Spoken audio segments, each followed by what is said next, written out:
Par un calme dimanche d'octobre 2020, l'énorme pétrolier Nav Andromeda était ancré dans la Manche, à seulement quelques kilomètres de la côte de l'île de Wight. Mais à l'intérieur de la passerelle du navire, une situation terrifiante et désespérée était en train de se dérouler.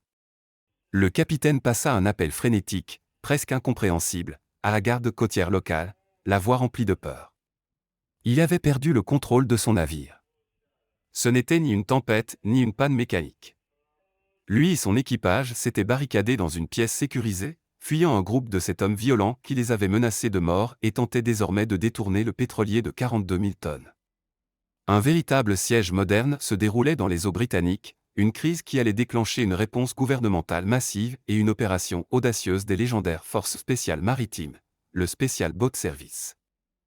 Pour comprendre la nature unique de ce détournement, il faut d'abord explorer une facette différente et souvent invisible de l'industrie maritime mondiale, celle des passagers clandestins. Chaque année, des milliers de personnes désespérées venant de pays en développement tentent de fuir la pauvreté ou les persécutions en embarquant secrètement à bord de grands navires commerciaux en route vers l'Europe ou l'Amérique du Nord. C'est un pari extrêmement dangereux. Ils se cachent souvent dans les endroits les plus périlleux du navire, à l'intérieur de conteneurs où ils risquent la suffocation, ou dans le compartiment du gouvernail, un espace exigu situé juste au-dessus du gouvernail massif du navire où ils sont exposés aux éléments et aux violents mouvements de la mer pendant des semaines entières. Beaucoup ne survivent pas au voyage. Pour le capitaine et son équipage, la découverte de passagers clandestins représente un dilemme à la fois juridique et humanitaire. Le droit maritime leur impose de fournir nourriture, eau et soins médicaux. Cependant, ces clandestins constituent également un risque pour la sécurité, et les débarquer puis les remettre aux autorités peut s'avérer un véritable cauchemar bureaucratique. Dans de rares cas, mais de plus en plus fréquents, le désespoir des clandestins peut tourner à la violence.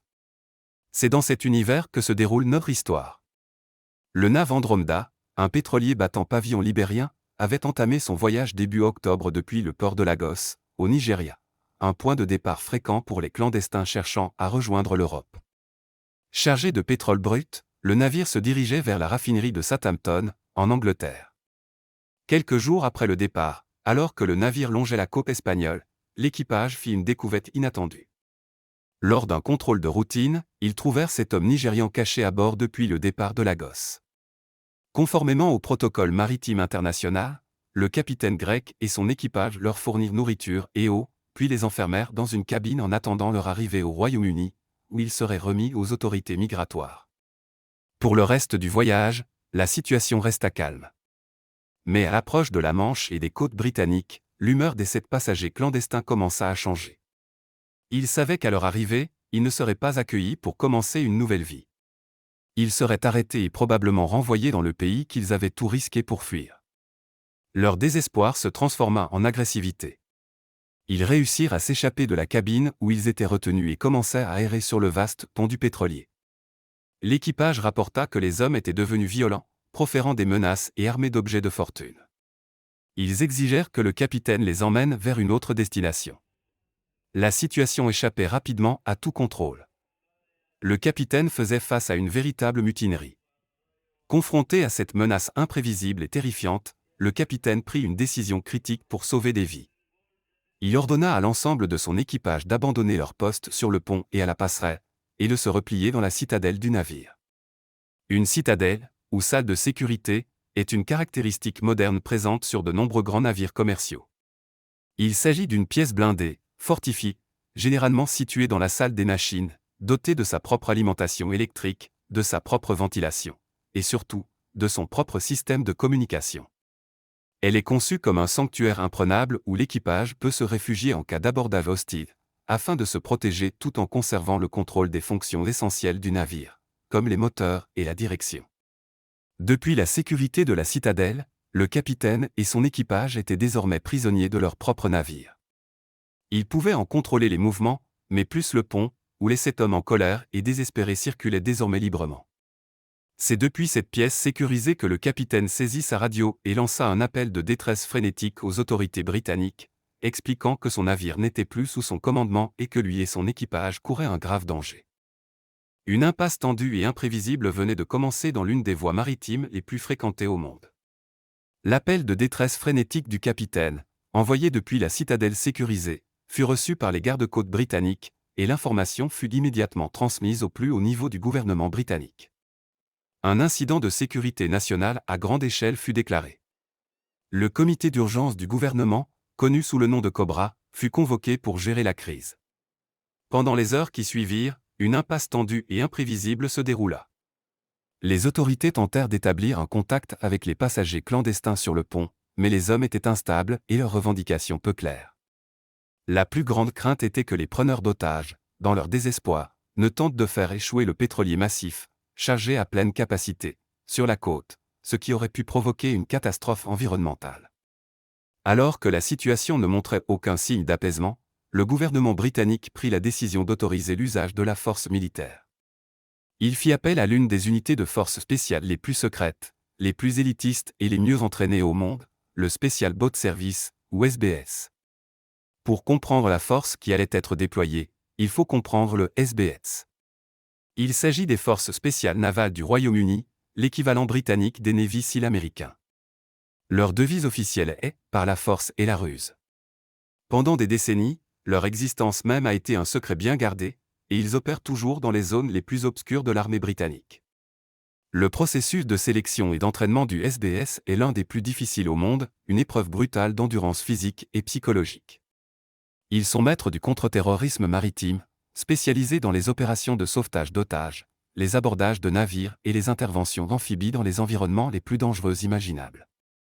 En essence, ils sont appelés lorsque la situation est à son paroxysme et que l'échec n'est pas envisageable. Et une potentielle tentative de détournement d'un gigantesque pétrolier dans leur propre eau territoriale représentait exactement ce type de situation. Alors que la nuit tombait sur la Manche, l'opération baptisée « Opération Nimbus » fut lancée. Sous couvert d'obscurité, une équipe de soldats du SBS, accompagnée du soutien de la Royal Navy, fut déployée.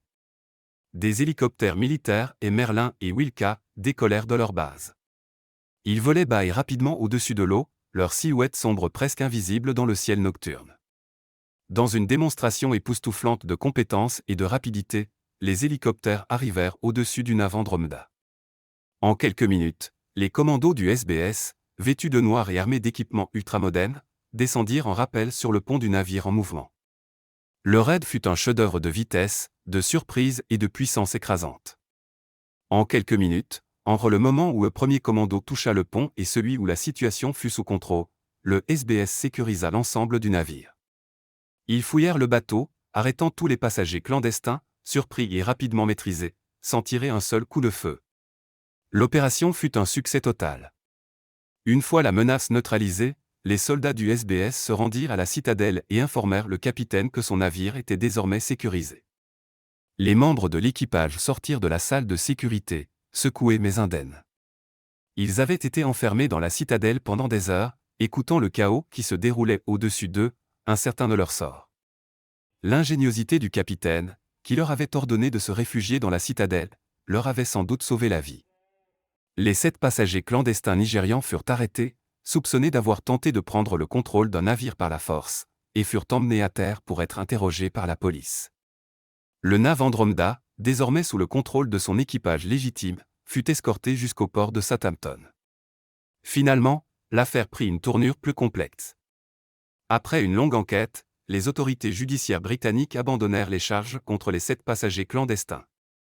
L'enquête conclut que, bien que leurs actions aient été menaçantes et aient causé un incident de sécurité majeur, ils n'avaient pas eu l'intention de détourner le navire dans le sens traditionnel de la piraterie. Ce n'étaient pas des criminels organisés réclamant une rançon. C'étaient des réfugiés désespérés qui, dans un moment de panique et de frustration, avaient proféré des menaces violentes. Leur histoire était complexe, mettant en lumière le désespoir profond qui alimente la crise mondiale des passagers clandestins. L'incident à bord du navire Andromeda est un récit puissant et dramatique du monde maritime moderne. C'est un témoignage du sang-froid et du courage d'un capitaine et de son équipage, qui ont suivi leur formation et utilisé les technologies à leur disposition pour se protéger. C'est également une démonstration saisissante de la précision létale et des compétences d'une des forces spéciales les plus redoutables au monde. Et enfin, c'est un rappel complexe et bouleversant qu'à l'ère de l'interconnexion mondiale, les grands draps en haute mer sont souvent motivés non pas par une simple cupidité, mais par une quête humaine tragique et désespérée pour une vie meilleure.